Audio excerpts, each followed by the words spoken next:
इंदौर नगर निगम का बजट गुरुवार को महापौर द्वारा पेश किया गया था, जिसको लेकर दूसरे दिन बजट पर बहस की शुरुआत हुई। इस बहस की शुरुआत में ही सदन हंगामे में बदल गया, जिसके बाद में विपक्ष ने बजट का विरोध किया। दरअसल इंदौर नगर निगम के बजट को लेकर आज बहस का दौर शुरू हुआ, जहां पर विपक्ष ने अपना पक्ष रखते हुए कहा कि यह बजट शहर के लिए अच्छा नहीं है, इस बजट में कमी है और इस बजट का हम पुरजोर तरीके से विरोध करते हैं। कई बातों को लेकर विवाद की स्थिति भी सदन में हुई और स्वान के काटने को लेकर भी विपक्ष ने मुद्दा रखा। वहीं नेता प्रतिपक्ष चिंटू चोकसे ने संजीवनी क्लिनिक के बंद होने की बात भी कही, तो वहीं अन्य पार्षदों ने कहा कि कांग्रेस के नेताओं के वार्ड में सुविधा नहीं पहुंचाई जा रही है, संसाधन नहीं पहुंचाए जा रहे हैं, सफाई की व्यवस्था नहीं की जा रही है। उसी को लेकर महापौर पुष्यमित्र भार्गव ने कहा कि यह बजट शहर की जनता के हित में लाया गया है और विपक्ष इस बजट को पढ़कर नहीं आया है, न ही इस बजट के बारे में कुछ जानता है, जिसको लेकर सिर्फ वह ऐसी बातें कर रहा है जो गलत है। स्वान को लेकर जो समस्या बताई जा रही है उस पर कोर्ट के ऑर्डर हैं और अगर इस समस्या का और कुछ हल हो सकता है तो वह सुझाव भी हमने उनसे मांगा है। साथ ही महापौर ने कहा कि शहर के विकास की और यह बजट काफी अच्छा है और जहां नगर निगम 1000 करोड़ का राजस्व प्राप्त कर रहा है और आत्मनिर्भर बन रहा है, इसका मतलब है कि नगर निगम और शहर दोनों विकास की ओर हैं। शहर में हर जगह सफाई हो रही है और कांग्रेस पार्षदों के क्षेत्र में भी कई करोड़ रुपए के विकास कार्य हुए हैं। हो गया था। जहां तक हम समृद्धि की बात है तो नगर निगम में महापौर जी के कार्यकाल के इस वर्ष के दौरान उजागर होकर सामने आए निगम के घोटाले बताते हैं कि नगर निगम कितना समृद्ध है, कितना मजबूत है और कितना आत्मनिर्भर है। किसी भी घोटाले के दोषी पर कार्रवाई नहीं करना, उन्हें संरक्षण देना इंदौर नगर निगम के आत्मनिर्भर होने का प्रतीक है। प्रधानमंत्री जी का उल्लेख करते हुए नगर निगम के वित्तीय अनुशासन की बात कही गई। जब हम वित्तीय अनुशासन की बात करते हैं तो फिर नगर निगम के खजाने में डाका डालने वाले लोगों को कैसे छोड़ देते हैं। 2000 करोड़ रुपए का फर्जी फाइल घोटाला, फिर हाल ही में सामने आया 11 करोड़ रुपए का घोटाला। क्या इन घोटालों के लिए जिम्मेदार अधिकारी, नेता और ठेकेदार के गठबंधन को उजागर करना वित्तीय अनुशासन की श्रेणी में आता है? वित्तीय अनुशासन के नाम पर निगम के खजाने को लूटने की प्रतियोगिता चल रही है। महापौर जी नवाचार की बात करें तो निश्चित तौर पर जिस तरह से इंदौर नगर निगम घोटाले हुए किसी नवाचार से कम नहीं है। इंदौर शहर ने ट्रैफिक को, ITMS को लेकर भी बड़ा सिस्टम देखा। जब ट्रैफिक 4-4, 5-5 घंटे लोग जाम में फंसे रहे, इंदौर को लेकर मीम्स बने, यहाँ से लेकर दिल्ली तक लोगों ने देखा कि किस तरीके से मीम्स बने, किस तरीके से पूरा शहर पहली बार जलमग्न हुआ, मैं जितना समझता हूँ, और पहली बार इतना बड़ा चक्का जाम इंदौर शहर में, ये जितना मैं जानता हूँ।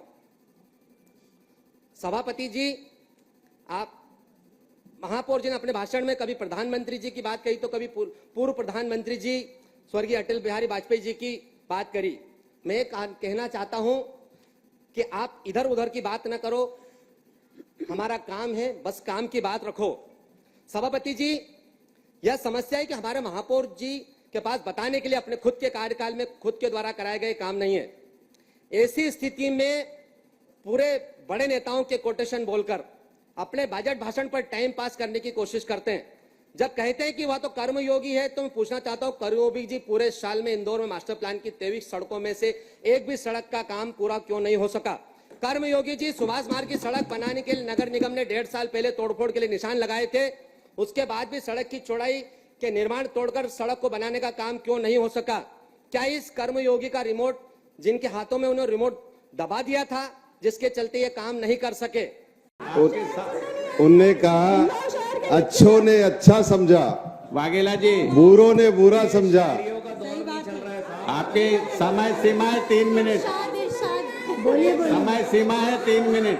3 मिनट में काम नहीं चलेगा सभापति जी। माननीय 66 पार्षदों का नेता हूं मैं और 18 से तो थोड़ा ज्यादा ही मिलना चाहिए।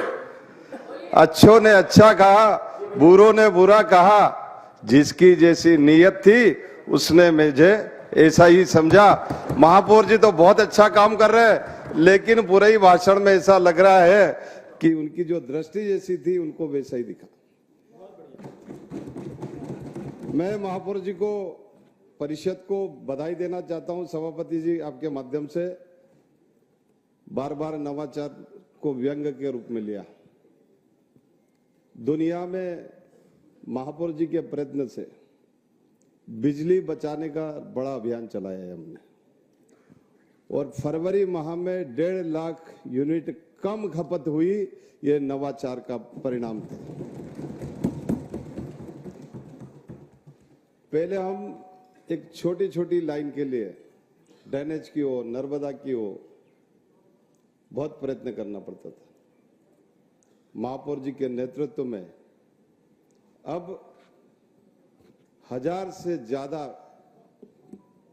और ड्रेनेज की भी किलोमीटर तक वो जलूद से पानी लाना हो, पिछले सिस्टम को ठीक करना हो या चौथा चरण लाना हो, तो ये पहली बार इस परिषद में होगा, कार्यकाल में होगा। हम सबके लिए गर्व की बात होगी कि 1000 करोड़ से भी ज्यादा की लागत से हम नर्मदा भी लाएंगे, चौथा चरण भी लाएंगे, उसका वितरण ठीक करेंगे, उसका सिस्टम ठीक करेंगे और साथ साथ चौथा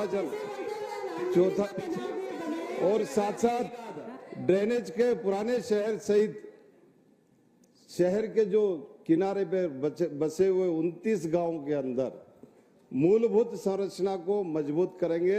ये इसी कल्याणकारी महापौर के नेतृत्व में होगा कि हम वहां ड्रेनेज भी पहुंचाएंगे और नर्मदा को भी पहुंचाएंगे। सड़कों का जाल बुन रहे हैं। मुझे खुशी है नरेंद्र मोदी जी के नेतृत्व में हमको बड़ा फंड मिला है। 450 करोड़ से ज्यादा के फंड से हम सड़कों का जाल और मजबूत करेंगे। ये हमारी सरकार की, हमारी परिषद की बहुत ऐतिहासिक उपलब्धि है। अब दिखने के लिए कुछ हमको दिख नहीं रहा, लग रहा है कि चारों ओर अंधकार है, पर भैया देखो तो सही जाके, आपको लग रहा कि चारों तरफ खुदा ही खुदा है, तो खुदा है वहां भगवान भी है। तो जो खुद रहा है वो वहां बनेगा भी, और बन रहा है इसीलिए खुद रहा है।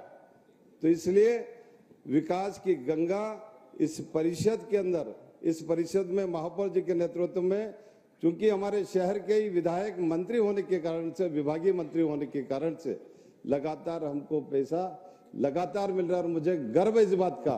और मैं विपक्ष के पार्षदों से भी निवेदन करता हूं, जरा आप जाके, क्या आपके वार्ड के अंदर अभी 20 करोड़ से कम का काम किसी वार्ड में हुआ क्या? खुशी की बात है कि कभी विपक्ष के पार्षद भी ये कहते हुए नहीं मिले कि हमसे किसी प्रकार का भेदभाव किया। कोई महापौर जी ने भेदभाव नहीं किया।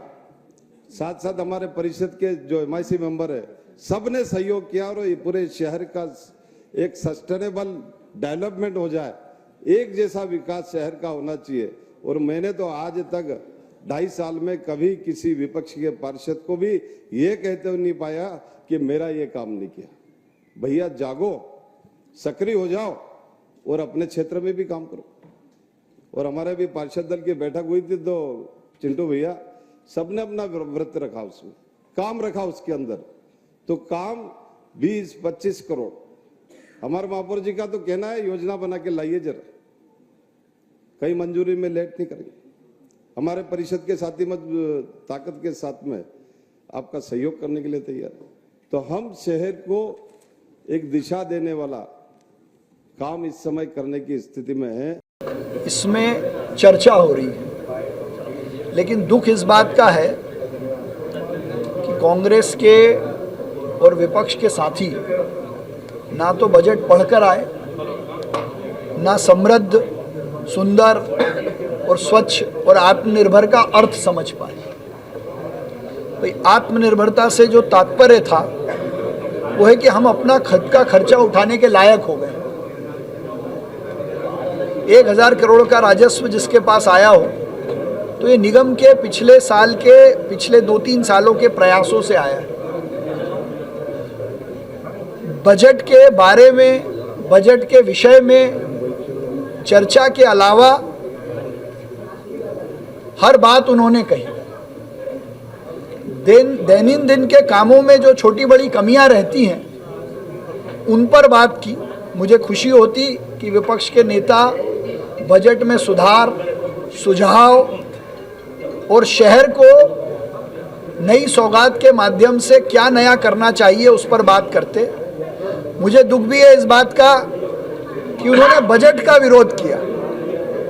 उन्होंने कहा कि मैं बजट का विरोध करता हूं। तो वो ये बताएं कि बिना बजट के निगम चलेगी कैसे?